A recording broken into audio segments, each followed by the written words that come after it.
नमस्कार, जय हिंद, वंदे मातरम। आप सभी का स्वागत है IAS lifestyle daily current affair analysis में, जहाँ पे जो भी बच्चे यूपीएससी सिविल सर्विस एग्जामिनेशन की प्रिपरेशन करते हैं, उनके लिए हम डेली बेस पे द हिंदू का हिंदी एनालिसिस करते हैं, जिसमें हम एग्जाम पॉइंट ऑफ व्यू जो महत्वपूर्ण एडिटोरियल और न्यूज होते हैं, उनकी ही चर्चा हम डिटेल में करते हैं। और सबसे अधिक महत्वपूर्ण बात बता देता हूँ मैं आप सभी को, जो भी नए बच्चे हैं उनका स्वागत है daily base the Hindu Hindi analysis में। तो ये इंफॉर्मेशन उन बच्चों के लिए जिनको नहीं पता है, यदि आप द हिंदू की पीडीएफ फ्री में डाउनलोड करना चाहते हैं तो आप हमारी Telegram channel IAS lifestyle join कर सकते हैं, जिसके टॉप पे एक लिंक पिन की गई है, उसको फॉलो करके आप डेली बेस पे द हिंदू की फ्री पीडीएफ डाउनलोड कर सकते हैं। दूसरी बात, जो भी बच्चे यूपीएससी सिलेबस और previous year question paper download करना चाहते हैं, वो हमारी वेबसाइट www.ieslifestyle.com पे जाके वो सारी इंफॉर्मेशन पीडीएफ आप डाउनलोड कर सकते हैं, और उसकी लिंक वीडियो के डिस्क्रिप्शन में भी दी गई है, तो आप वहां से भी प्रिपरेशन कर सकते हैं। आज हम बात करने जा रहे हैं जो महत्वपूर्ण टॉपिक है, उसमें फ्रंट पेज पे जो न्यूज आई है उसकी बात कर लेते हैं, जो हमारी जीएसटी काउंसिलिंग है उसके बारे में। तो सबसे पहले समझ लीजिए यहाँ पे क्या क्या बातें की गई है जो एग्जाम पॉइंट ऑफ व्यू महत्वपूर्ण है, वही आपको पता होना चाहिए कि जो कोरोना वायरस लॉकडाउन था, ठीक है, उसको एक्ट ऑफ गॉड गिना गया है, यानी ये जो भी है ये कुदरती आफत है जिसको पहले से प्री प्लान नहीं किया जा सकता, ऐसी चीज है। तो उसमें क्या हुआ है, 3 लाख जितना जीएसटी में घाटा हुआ है, ठीक है, इतना गैप हो गया है सेंटर और स्टेट के बीच में।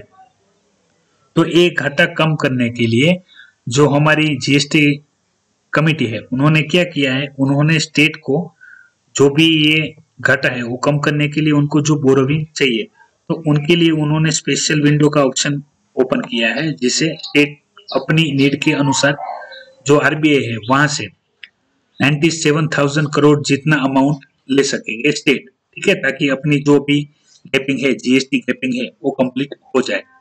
दूसरी इंफॉर्मेशन, ये जो घाटा है वो जो टारगेट दिया है, यानी 2022 तक ये सारा जो घाटा है वो शायद क्लियर हो जाएगा, ऐसा एक टारगेट भी यहाँ पे रखा हुआ है। अब इंफॉर्मेशन समझ लेते हैं, अभी प्रॉब्लम क्या है।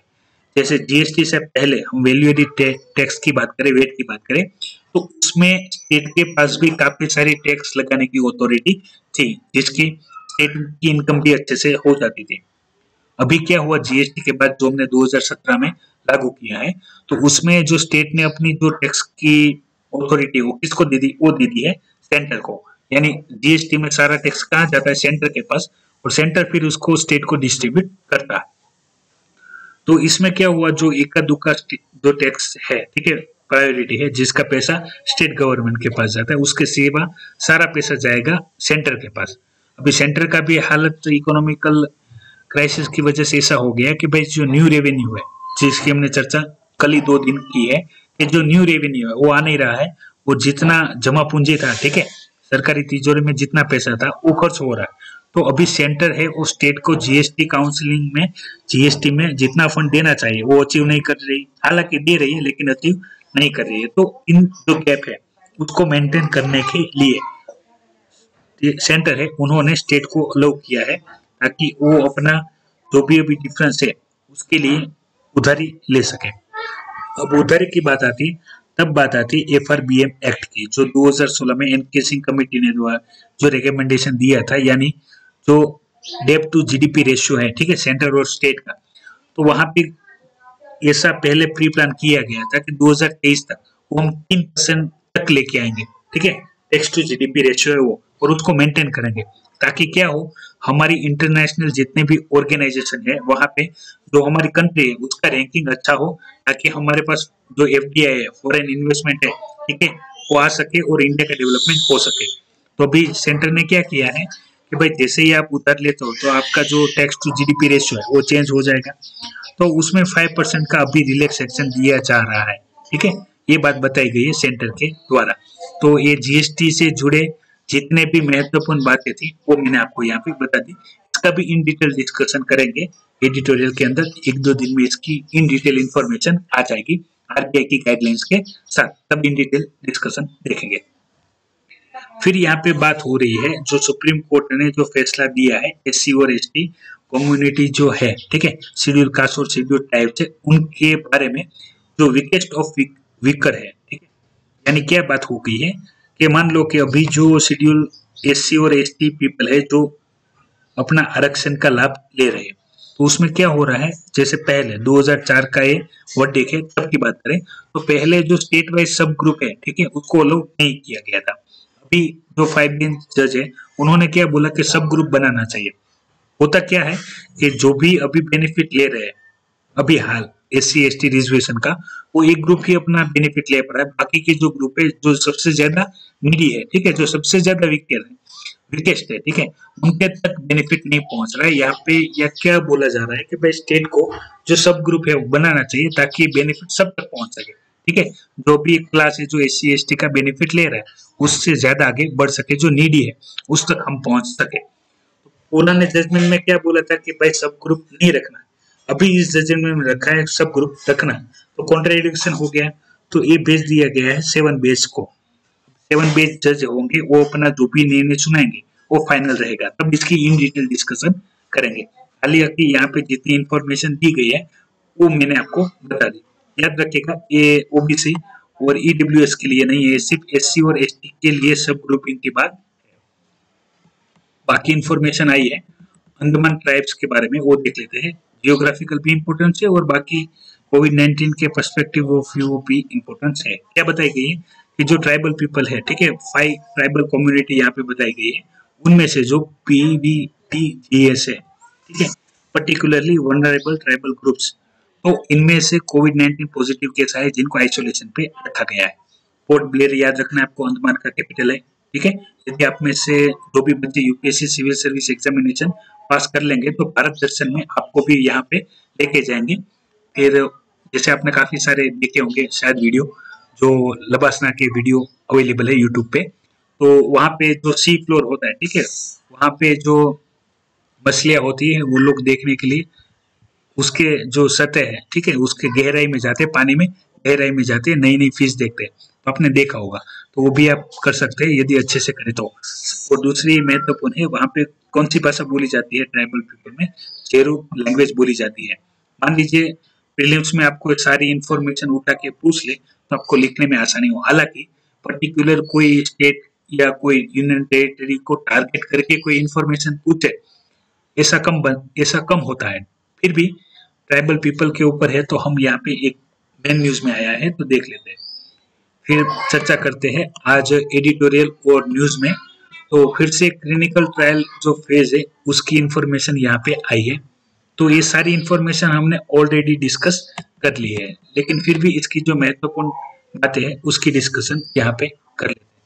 कहा क्या जा रहा है, जैसे कि मैंने बताया था पहले, क्लिनिकल ट्रायल के 4 फेज रहते हैं, जिसमें फेज 1 और फेज 2 वो रहता है जिसमें जो भी कोई मेडिसिन है, वैक्सीन है, उसकी सेफ्टी देखी जाती है, ठीक है, सेफ्टी और डोज कितना सूटेबल है वो सारे डेटा देखे जाते हैं फेज 1 और फेज 2 में।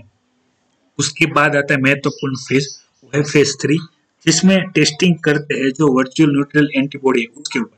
ये वैक्सीन के बारे में बताया गया है तो यहाँ पे एंटीबॉडी वाला दिखाया गया है, वरना कोई भी मेडिसिन होती है तो उसकी बाकी की इंफॉर्मेशन भी जो रिक्वायर होती है वो देखते हैं, लेकिन यहाँ पे स्पेसिफिकली वैक्सीन के बारे में ही बताया गया है। तो वहाँ पे क्या बताया गया है कि भाई जो वायरस न्यूट्रलाइजिंग एंटीबॉडी है वो प्रोड्यूस होती है कि नहीं होती है, TCL जो मीडिएटेड है उसका रोल क्या है, जो हमने ऑलरेडी डिस्कस किया हुआ है। सबसे अधिक महत्वपूर्ण यहाँ पे जितने भी वॉलंटरी का टेस्ट होता है वो डेटा कलेक्ट करके FDA को भेजा जाता है, तो FDA भी चेक करेगी वो डेटा सही है कि नहीं, अपने से भी टेस्टिंग करेगी। जब सारा डेटा मैच हो जाए, अच्छा रिजल्ट आए, तब फेज 4 के लिए क्या मिलती है, परमिशन मिलती है, और फेज 4 के बाद वो मेडिसिन मार्केट में अवेलेबल होती है। तो यहाँ पे क्या बताया गया है कि जो भी लोग हैं इसके लिए टेस्ट करने के लिए वो इन्फॉर्मेशन देख लेते हैं फेज की, जो मैंने इससे पहले आपको बताई थी। तो यहाँ पे आप देख सकते हैं प्री क्लिनिकल यानी ये समझ लीजिए, यानी जब तक ह्यूमन में ट्रायल अप्रूव हो उससे पहले एनिमल में टेस्ट करते हैं, ठीक है, एनिमल में पॉजिटिव रिजल्ट मिले तब जाके ह्यूमंस में ट्रायल्स के लिए परमिशन मिलती है फेज 1 में। तो उसमें कितने रहेंगे वॉलंटियर, तो ये आपको याद रखना है 20 से 80 यानी लेस देन 100। इतने पार्टिसिपेंट पे पहले टेस्ट होगा, ठीक है, सेफ्टी के लिए। फिर टेस्ट होगा, रैंडमली सिलेक्शन होंगे, सारे वॉलंटियर डिफरेंट ग्रुप के होंगे, तो उसमें से 100 से 300 पार्टिसिपेंट पे टेस्ट होगा। जैसे इसमें सारे सेफ्टी के सारे डेटा चेक किए जाएंगे, कितना डोज देना है वो चेक किया जाएगा। उसके बाद महत्वपूर्ण स्टेज आता है, वो है फेज 3, जो उसमें 1000 से 3000 पार्टिसिपेंट वॉलंटरी होते हैं, उनके ऊपर सारा टेस्ट होता है। साइड इफेक्ट क्या है वो देखते हैं, फिर कोई भी एडिशनल बीमारी के साथ इसका कोई रिएक्शन है कि नहीं है, वो सारी डेटा कलेक्ट करते हैं और वो डेटा फिर FDA को भेजा जाता है फाइनली फेज 4 के ट्रायल के लिए। जब FDA अप्रूवल देता है तब जाके फेज 4 ट्रायल होता है। तो जैसे हमने जो रशिया द्वारा वैक्सीन डेवलप की गई है, ठीक है, उसमें ये सारे स्टेप में से जो अच्छे से फॉलो नहीं किया गया था, वो वैक्सीन डेवलप करने के लिए भी 100 पीपल के ऊपर ही खाली टेस्टिंग किया गया था और उसको अप्रूवल दे दिया गया था। हालांकि WHO ने उसको मान्यता नहीं दी है, ठीक है, लेकिन रशिया ने उसका क्या इस्तेमाल शुरू कर दिया है। रीजन क्या है, उनको पता है कि भाई जो भी पहले मार्केट में वैक्सीन लेके आएगा वही फायदा पाएगा। तो यहाँ पे बताया क्या गया है कि भाई आपको जो वॉलंटियर चाहिए, तो आप जो हेल्थ वर्कर है, ठीक है, जैसे कोई भी इंस्टीट्यूट हो गई तो उसके हेल्थ वर्कर है, आप उसको ही वॉलंटियर ले लें, तो आपको टेस्टिंग में क्या रहेगा, आसानी रहेगी। तो जो भी उनकी फिजियोलॉजिकल और फार्माकोलॉजिकल स्टडी होगी वो आप अच्छे से कर सकेंगे, ऐसा यहाँ पे बताया गया है इन डिटेल। क्योंकि मान लो कि भाई जो हेल्थ केयर वर्कर ही है, तो उनको पता रहेगा कि भाई जैसे उनको कोई भी साइड इफेक्ट हो रही है या उनको अच्छा बेनिफिट क्या मिला है। ये जैसे क्लिनिकल ट्रायल का ही फेज होती है, जो हम एज अ मेडिकल स्टूडेंट को तो पता होगा, लेकिन जो बाकी नॉन साइंस बैकग्राउंड स्टूडेंट है उनको नहीं पता होता। कुछ कुछ जगह होती है वो 2 ब्लाइंड होती है, कुछ कुछ जगह 1 ब्लाइंड होती है। तो 1 ब्लाइंड और 2 ब्लाइंड क्या है वो भी मैं आपको फिनोमिना बता देता हूँ। मान लो कि ये तो हमको पता है कि भाई हम कोरोना वायरस वैक्सीन के लिए वैक्सीन डेवलप कर रहे हैं, ठीक है, यानी ये 1 ब्लाइंड है, यानी पेशेंट को जब देंगे तो हो सके जो वॉलंटरी पेशेंट हो उसको ना पता हो कि भाई मुझ पे जो मेडिसिन टेस्ट हो रही है वो किस चीज के लिए मुझे ना पता हो, इसको बोलते हैं 1 ब्लाइंड। दूसरा होता है 2 ब्लाइंड, यानी ऐसी मेडिसिन जो कंटेक्ट जिसके फार्माकोलॉजिकल तो इफेक्ट है, लेकिन ना तो डॉक्टर को पता है, यानी जो टेस्टिंग करते हैं ना उनको पता है, ना जिस पे टेस्ट हो रहा है उसको पता है, और उसको बोलते हैं डबल ब्लाइंड। तो ऐसी भी काफी सारी ड्रग डेवलप होती है, वैक्सीन के अलावा बता रहा हूँ जो मेडिसिन डेवलप होती है इंडिया में उसके बारे में। तो कभी ये भी न्यूज में आपको सुनने में आए तो आपको घबराना नहीं है, ये 1 ब्लाइंड 2 ब्लाइंड क्या है, वो क्लिनिकल ट्रायल के फेज के बारे में ही है, ठीक है। तो ये सारी इंफॉर्मेशन मैंने आपसे ऑलरेडी इन डिटेल डिस्कस की है।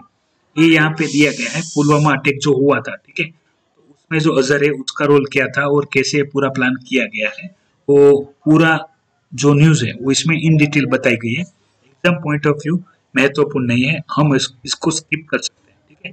यदि आपके पास टाइम है और आप देखना चाहते हैं तो आप देख सकते हैं। फिर यहाँ पे बताया गया है सुप्रीम कोर्ट के जो प्रशांत भूषण जी वाला कंटेम्प्ट ऑफ कोर्ट है उसके बारे में। तो सारी इंफॉर्मेशन जो यहाँ पे दी गई है, ठीक है, वो टेक्स्ट फॉर्म में है, इंफॉर्मेशन फॉर्म में है, जिसकी हमने ऑलरेडी इन डिटेल डिस्कशन कर ली है, ठीक है। तो इसको फिर से मैं रिपीट नहीं करूंगा। यदि आपको पता ना चले तो आप 17 अगस्त, 18 अगस्त, 19 अगस्त, 20 अगस्त, 21 अगस्त और 22 अगस्त का यदि आपने द हिंदू एनालिसिस नहीं देखा है तो आप देख लीजिएगा, जिसमें हमने सारे टॉपिक है, ठीक है, contempt of court, civil contempt of court, criminal contempt of court, फिर criticism, active criticism, passive criticism, ठीक है, role of supreme court, role of जो वकील है, ठीक है, उनका, वो सारी हमने इन डिटेल डिस्कशन कर लिए। तो ये अभी ये रिपीट नहीं करेंगे। फिर इंफॉर्मेशन दी जा रही है जो JEE और नीट की जो एग्जाम है उसके बारे में। तो इन डिटेल इंफॉर्मेशन देख लेते हैं। यहाँ पे बताया क्या जा रहा है, जैसे कि आपको पता होगा JEE और नीट का एग्जाम होने वाला है, लेकिन स्टूडेंट चाहते हैं कि भाई एग्जाम हो लेकिन अभी एग्जाम पोस्टपोन किया जाए। तो उसके लिए पहले गवर्नमेंट के पास गए थे, तो गवर्नमेंट ने मना कर दिया। फिर गए थे सुप्रीम कोर्ट के पास, तो उन्होंने भी सुनने से मना कर दिया। फिर अभी इसके लिए एग्रेसिव प्रोटेस्ट हो रहे हैं पूरे इंडिया में, ठीक है, एग्जाम पोस्टपोन करवाई जाए, लेकिन एग्जाम पोस्टपोन नहीं की जा रही। तो इसके भी काफी सारे पहलू है, उसकी मैं इंफॉर्मेशन एक आपको सेपरेट से स्पेशल लेक्चर प्रोवाइड कर दूंगा, तो आपको पता चल जाएगा, जिसमें स्टूडेंट, गवर्नमेंट, पेरेंट्स सभी के जो व्यू है वो मैं आपको एक साथ बता दूंगा ताकि आपको समझने में आसानी हो। लेकिन इससे पहले यूपीएससी के भी जो प्रीलिम्स एग्जाम है 2020 वो होने वाली है, ठीक है।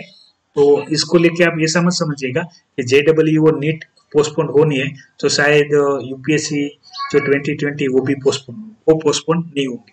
आपको प्रिपरेशन कंटिन्यू स्टार्ट रखनी है।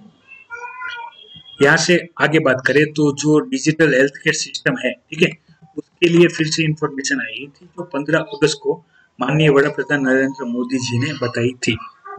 क्या इंफॉर्मेशन बताई थी कि जैसे सबके पास एक आधार नंबर रहता है उसी प्रकार से सबके पास डिजिटल हेल्थ आईडी होगा, क्लिनिकल हेल्थ आईडी होगा, जिससे क्या होगा उसकी जो भी ट्रीटमेंट चल रही है वो ट्रीटमेंट की इंफॉर्मेशन उस कार्ड में या उस डेटा में अवेलेबल होगी, ताकि कोई भी पेशेंट मान लो कोई 1 साल 2 साल के बाद भी बीमार हो तो जिस भी डॉक्टर के पास जाए तो वो डॉक्टर क्या वो अपनी उनकी क्लिनिकल हिस्ट्री के अनुसार उसको क्या क्या प्रॉब्लम थी वो देख के फिर उसको मेडिसिन प्रोवाइड करे ताकि उसका इलाज अच्छे से हो।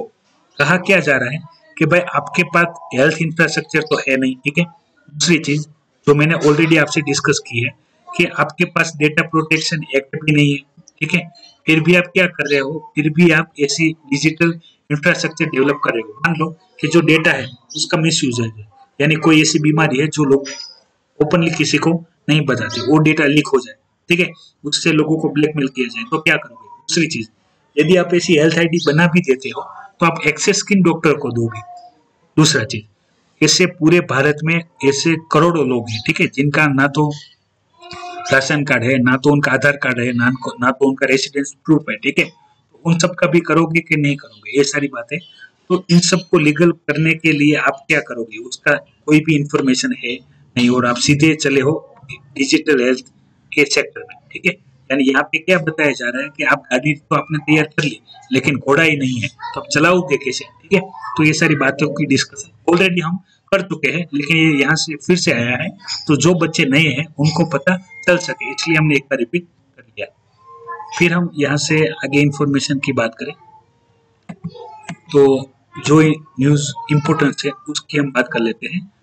जैसे रशिया ने अभी कंफर्मेशन दिया है कि जो OS-400 है और बाकी जो MiG-29 और सुखोई 30 MKI जो फाइटर जेट है वो और KA-31 हेलीकॉप्टर है वो इस ईयर एंड तक यानी 2020 के एंड तक भारत को डिलीवर कर देंगे, ठीक है। इसकी पूरी डिटेल दी गई है, लेकिन यहाँ पे सोचने वाली बात ये है कि इंडिया जो सेल्फ रिलायंस की बात करता है, ठीक है, इंडिया के पास इतनी टेक्नोलॉजी है, इतने स्किल पर्सन है, तो इंडिया ये सारी चीजें भारत में क्यों नहीं बना पा रहा, ठीक है। ऐसी क्या चीज है कि जिसके वजह से हमको इन सारे डिफेंस इक्विपमेंट के लिए बाकी कंट्रियों पे डिपेंड रहना पड़ता है, ठीक है। तो वो सारी इंफॉर्मेशन आप प्रिपेयर करनी है इन डिटेल, तो देख लेना।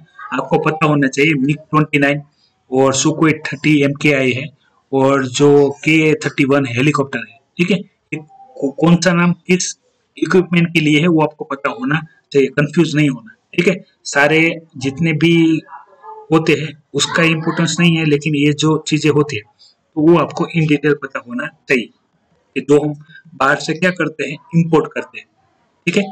और बाकी अभी एक न्यूज आई है उसकी डिस्कशन कर लेते हैं, न्यूज में बात क्या हो रही है वो समझ लेते हैं। कि जो चाइना है उन्होंने जो साउथ चाइना एरिया है तो वहां पे जो यूएस का स्पाई प्लेन था वो उसको मार गिराया है, ठीक है, मिसाइल छोड़ के। अब समझ लेते हैं पूरा जो पॉइंट है वो क्या है, इन डिटेल समझ लेते हैं तो आपको अच्छे से पता चल जाए। मैप में दिखा देता हूँ ताकि कोई भी डाउट ना रहे। तो पहले समझ लीजिए 2-3 पॉइंट है, दोनों साथ में डिस्कस कर लेते हैं। साउथ चाइना सी एरिया में आपको पता होगा 9 डेज लाइन, ठीक है, हमने बहुत बार इसको डिस्कस भी किया है, फिर से एक बार देख लेते हैं। तो साउथ चाइना सी में चाइना ने क्या किया है, 9 डेज लाइन ड्रॉ की है और वहां पे वो अपना इन्फ्लुएंस बढ़ाता जा रहा है। जैसे पैरासेल आइसलैंड है, ठीक है, स्पार्टली आइसलैंड है, वो अपने में ऑक्यूपाई कर रहा है। रीजन क्या है, यहाँ पे जो पेट्रोलियम और हाइड्रोकार्बन रिजर्वर है, ठीक है, वो ज्यादा है। तो चाइना क्या चाहता है कि अभी से हम यहाँ पे अपना इन्फ्लुएंस बढ़ाने लगे, तो इससे क्या होगा कि यहाँ पे जो भी कोई पेट्रोलियम या हाइड्रोकार्बन रिसोर्स मिलेंगे, गैस मिलेंगे, ऑयल मिलेंगे, तो उसको हम अपने में ले लेंगे, तो हम बाकी को अपने को देना नहीं पड़ेगा। दूसरी चीज यहाँ पे जो डिस्कस की गई है वो समझ लेते हैं। यहाँ पे क्या करता है चाइना, जैसे मैंने आपको बताया था कि भाई जो भी कंट्री रहेगी तो कंट्री की बेस लाइन से 200 नॉटिकल माइल्स जितना एरिया है सी एरिया वो यूनाइटेड नेशन ठीक है, लॉ ऑफ सी वहां पे बताया गया है कि 200 नॉटिकल माइल जितना एरिया वो उस कंट्री का रहता है, उसके बाहर का जो एरिया रहता है वो रहता है यूनिवर्सल एरिया, जिसमें कोई प्रॉब्लम हो तो परमानेंट आर्बिट्रेरी कोर्ट है वहां पे जाएगा। लेकिन चाइना इसको फॉलो नहीं कर रहा है। चाइना क्या किया, चाइना ने अपने से एक 9 डेश लाइन ड्रॉ कर दी और इसके अंदर जितना भी एरिया आता है, ठीक है, जैसे पैरासेल आइलैंड हो गया, स्पार्टली आइलैंड हो गया, वो अपने में रख दिया।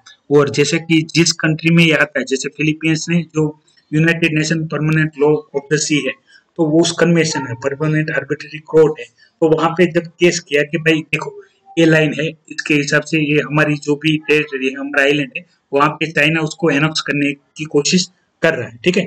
तो परमानेंट आर्बिट्रेरी कोर्ट ने भी यही कह दिया कि भाई ये चाइना है वो गलत कर रहा है, ठीक है, इसका उसके पास कोई भी आधार या एविडेंस है नहीं, सिर्फ खाली नाम साउथ चाइना सी है, उसको मद्देनजर रखते हुए ये पूरा एरिया चाइना का हो गया, ऐसा तो नहीं हो सकता है, ठीक है। लेकिन रीजन ये सब करने का क्या है वो मैंने आपको बता दिया। यहाँ पे पेट्रोलियम रिजर्वर है, ठीक है, गैस है, ऑयल है, तो उसको अपने में लेने के लिए वो अपना इस एरिया में क्या इन्फ्लुएंस बढ़ाता है। दूसरा और महत्वपूर्ण, जैसे करता कैसे, जैसे पैरासेल आइसलैंड है या स्पार्टली आइसलैंड है, वहां पे क्या करेगा चाइना, पहले जाके अपना जो भी, जैसे उनके पास ये नेवी फोर्स काफी बड़ी है, अपनी सबमरीन भी बड़ी, तो वो किसी भी आइलैंड पे जाके कचरा डालेगा, ठीक है, फिर वहां पे कूड़ा कचरा इकट्ठा करके उसको अच्छा कर रहा है इसलिए वहां पे मिलिट्री बेस बनाएगा, फिर उस एरिया को चाइना का एरिया कंसिडर कर देगा। जब जिस देश का भी वो आइलैंड है वो वहां पे जाएंगे तो बोल देंगे भाई ये तो पहले से ही हमारा था, ठीक है, साल 2 साल 5 साल 10 साल 20 साल पहले का बोल देगा कि चाइना का ही है। और अगर वो अपना एरिया जैसे वापस लेने के लिए ट्राई करते हैं, जो ये सब देश है वो छोटे देश है, एक ऐसे देश है कि जो चाइना के साथ वॉर डिक्लेयर नहीं कर सकते, ठीक है, उनको जो भी अपनी इंटरनेशनल रेगुलेटरी बॉडी है उनके अंदर ही इनको काम करना रहता है। तो वो जब इंटरनेशनल कोर्ट में जब ये इसके बारे में बताते हैं तो उनको सपोर्ट करते हैं, ठीक है, जैसे इन सभी देशों ने जितने भी है यहाँ पे, आपने ताइवान का भी सुना होगा, फिलीपींस का भी सुना होगा, मलेशिया, वियतनाम, इंडोनेशिया, ठीक है, ये सब देश क्या करते हैं कि भाई एक जुट बना लिया है कि यदि चाइना कुछ भी कार्य करे तो हम सब मिलके इसके खिलाफ क्या करेंगे, मोर्चा खोल देंगे, ठीक है। दूसरा, यहाँ से हम आगे बढ़ेंगे तो यहाँ पे आ जाएगा, जैसे अपना अंडमान आ जाएगा टापू, तो वहां पे मलाइका स्टेट पे भी इंडिया का रोल प्रेजेंस ज्यादा है। तो इंडिया पे क्या किया है, इंडिया ने इसको जो चाइना है उसका जो एरिया है जो बढ़ रहा है उसको काउंटर करने के लिए भी इंडिया ने जो क्वाड का फॉर्मेशन किया है, जिसमें पहले इंडिया, यूएसए और जापान था, अभी ऑस्ट्रेलिया भी इसका पार्ट होने के लिए ट्राई कर रहा है, ताकि क्या हो कि भाई चाइना यदि ये अपना कार्य बढ़ाता रहे, ठीक है, साउथ चाइना सी में अपना जो एक्टिविटी है वो बढ़ाता रहे, तो उसको काउंटर करने के लिए अपने पास प्रॉपर अरेंजमेंट हो। इसके लिए हमने जो हमारे मिलिट्री बेस है, ठीक है, इन सभी देशों के साथ नॉन मिलिट्रिकल अलायंस किया है, ताकि ये हमारे सारे जो बेस है उसका इस्तेमाल ये सारी कंट्री है हमारे नॉन मिलिट्रिकल पर्पज के लिए कर सकती है, चाइना को काउंटर करने के लिए। इस तरह से जो ये 9 डेज लाइन है, इसके पहले 11 डेज लाइन का भी आपने सुना होगा, ठीक है, लेकिन वो 2 लाइन अलग करके 9 डेज लाइन वाला जो भी कॉन्सेप्ट है उसने परमानेंट आर्बिट्रेरी कोर्ट ने इसको क्या खारिज कर दिया कि भाई इसका कोई आधार नहीं है। दूसरा, आपको जो यूनाइटेड नेशन लॉ ऑफ सी है जिसके तहत जो भी बेसलाइन रहेगी कंट्री की उससे 200 नॉटिकल माइल्स जितना जो सी एरिया है वो अपने देश में गिना जाएगा, ठीक है। चाइना ने उसका भी क्या किया है, उसको भी नजरअंदाज करके अपने से मैन्युअली ये 9 डेश लाइन ड्रॉ कर ली है और ये सारे एरिया को चाइना अपना एरिया बताता है, ठीक है। तो ये सारी इंफॉर्मेशन थी जो आपको पता होनी चाहिए। समझ गए सारा इंफॉर्मेशन, साउथ चाइना सी में जो चाइना है वो अपना इन्फ्लुएंस बढ़ाने के लिए क्या क्या कर रहा है, और इसका मेन रीजन क्या है कि जैसे हम समझिए कि भाई जो भी अपने जो भारत से या जो भी ये अपने अरेबियन जो गल्फ ऑफ ओमान से जो भी कोई शिप आ रहा है तो मलाइका स्टेट होकर साउथ चाइना सी में आता है और वहां से फिर आगे जाता है, तो मेन रीजन है, ठीक है। उस रीजन में अपना प्रेजेंस बढ़ाने के लिए चाइना मिलिट्रिकल एक्टिविटी भी करता है, वहां पे नेवी एक्टिविटी भी करता है और कंट्रोल करने की पूरी कोशिश करता है, ताकि वहां पे जितने भी पेट्रोलियम प्रोडक्ट है, ठीक है, ऑयल है, गैस है, वो हथियाने के लिए ये सब करता है ताकि उसकी डिपेंडेंसी जो ऑयल की वजह से बाकी देश पे है वो कम हो जाए। और इस करने का सारा रीजन क्या है कि वो जो यूनाइटेड नेशन है, ठीक है, सिक्योरिटी काउंसिल, तो वहां पे वो परमानेंट मेंबर है, उसके पास वीटो पावर है, उसका इस्तेमाल करता है बार बार, और ये मिसयूज ज्यादा करता है, यूज के बजाय मिसयूज ज्यादा करता है। ये अपना इन्फ्लुएंस बढ़ाता ही रहता है, एक्सपेंशन करता ही रहता है। जैसे देश और बॉर्डर की बात हो तो इंडिया के साथ नहीं, बाकी सारी भी ऐसी जगह है जहाँ पे वो ऐसी चीजें करता रहता है और वो अपना इन्फ्लुएंस बढ़ाता रहता है, ठीक है। इसको काउंटर करने के लिए ही इंडिया ने क्वाड का फॉर्मेशन किया था मालाबार एक्सरसाइज में, जैसे अभी वहां पे ऑस्ट्रेलिया भी जुड़ने जा रहा है। यहाँ पे फिर से जो डिस्प्यूट है, जैसे मैंने आपको बताया था कि जो ग्रीस है, ग्रीस और टर्की, ठीक है, तो उसके बीच में जो डिस्प्यूट है वो बढ़ गया है, किसको, मेडिटेरियन सी के डीलिंग को लेकर। तो जब हमने हाजिया सोफिया की बात की थी तब मैंने इसकी सारी इन डिटेल इंफॉर्मेशन बताई थी। तो यहाँ पे फिर से एक बार डिस्कस कर लेते हैं पूरा इश्यू क्या है। तो जैसे पता होगा कि दोनों जो है तुर्की और जो ग्रीस है वो दोनों नेटो के मेंबर है, नॉर्थ एटलांटिक ट्रीटी ऑर्गेनाइजेशन के मेंबर है, दोनों यूरोपियन यूनियन के मेंबर है। हालांकि दोनों के जो मेडिटेरियन सी एरिया है जैसे 200 नॉटिकल माइल, उस हिसाब से इन्होंने जो मेडिटेरियन सी है, ठीक है, उसमें ग्रीस और तुर्की दोनों अपना क्या है, अपना हिस्सा समझते हैं। तो तुर्की जो एरिया ग्रीस के अंदर आता है उस एरिया में अभी डीलिंग कर रहा है। तो ये बात है इंटरनेशनल बॉर्डर डिस्प्यूट को लेके। तो यहाँ पे सबसे महत्वपूर्ण बात समझिए, इसका मूल कहाँ पे। तो दोनों पहले क्या थे, एक ही साथ दोनों ओटोमन एम्पायर था, दोनों में था। तो वहां पे आज्ञा सोफिया थी, वो पहले आपको पता होगा चर्च था, फिर चर्च से उसको मस्जिद बनाया गया, फिर उसको म्यूजियम बनाया गया, म्यूजियम से फिर से इसको मस्जिद बनाया गया, क्योंकि वहां पे तुर्की में मुस्लिम पॉपुलेशन ज्यादा है उसको रह जाने के लिए। तो ग्रीस के जो क्रिश्चियन लोग थे, ठीक है, चर्च में उन सारे चर्चों ने इसका क्या किया, इसको अगेंस्ट प्रोटेस्ट दिखाया, ठीक है, इसका विरोध किया। और सबसे महत्वपूर्ण क्या है, लोगों में भी ये आक्रोश देखने को मिला कि भाई जो अभी म्यूजियम था उसको आप फिर से मस्जिद क्यों बना रहे हो जो इतनी पुरानी है। तो ये जो धर्म के साथ बोले ना, उसकी भावनाओं को ठेस पहुंचाने का जो कार्य कर रहे हैं, ठीक है। तो उसके वजह से आपसी जो मनमुटाव है वो तो है, और इस प्रॉब्लम को बढ़ावा देके इकोनॉमिकल भी हो गया कि भाई मेडिटेरियन सी में इनके बीच में डिस्प्यूट चलता रहता है एरिया को लेके। तो कभी जो तुर्की है, ठीक है, तो वो जाके ग्रीस के एरिया में अभी ड्रिलिंग कर रहा है, किसके लिए, जो हाइड्रोकार्बन है पेट्रोलियम गैस ऑयल से, उसके लिए। तो ग्रीस ने इसका अपोज किया, ठीक है। तो ग्रीस की हेल्प के लिए कौन आया, फ्रांस आया। तो यही सारी बात यहाँ पे बताई गई है जो मैंने इन डिटेल डिस्कशन आपसे कर ली है। आपको करना क्या है, अभी आपको सबसे पहले महत्वपूर्ण जो टॉपिक है उसमें आपको देखना ये है कि भाई अभी कौन से एरिया में डिस्प्यूट चल रहा है वर्ल्ड मैप में। आप दोनों को मैप देख लेना, दोनों नेबर कंट्री है, और याद रखना नेबर कंट्री के बीच में ही बॉर्डर का डिस्प्यूट होता है, ठीक है। तो यही सारी इन्फॉर्मेशन थी जो मैं आपसे डिस्कस करना चाहता था। ये इन्फॉर्मेशन आपको पसंद आई है तो वीडियो को लाइक कीजिएगा, दूसरे बच्चे तक ये डेली करंट अफेयर एनालिसिस पहुंचाने के लिए वीडियो को शेयर कीजिएगा। और यदि आप नए हैं तो वीडियो को लाइक करके चैनल को सब्सक्राइब कर लीजिएगा, ताकि ऐसी इंफॉर्मेटिव इंफॉर्मेशन आपके पास पहुंचती रहे। फिर से एक बार रिपीट कर लेता हूँ, आप यदि द हिंदू पीडीएफ फ्री में डाउनलोड करना चाहते हैं तो आप हमारी टेलीग्राम चैनल ज्वाइन कर सकते हैं। उसके ऊपर एक लिंक पिन की गई है, वो लिंक फॉलो करके आप द हिंदू पीडीएफ फ्री में डाउनलोड कर सकते हैं। और यदि आप एनसीईआरटी की प्रिपरेशन स्टार्ट कर रहे हैं और आपको पता नहीं है स्टैंडर्ड वाइज कौन सी बुक पढ़नी है, तो उसकी पीडीएफ भी टेलीग्राम चैनल में अवेलेबल है, वो आप पढ़ सकते हैं। और लिंक इस वीडियो के डिस्क्रिप्शन में दी गई है, वहां से भी डाउनलोड कर सकते हैं। आशा रखता हूँ यहाँ पे जो भी इंफॉर्मेशन दी है आपको समझने में आसानी हुई हो। फिर भी कोई डाउट है तो आप वीडियो के कमेंट बॉक्स में कमेंट कर सकते हैं। जय हिंद, वंदे मातरम।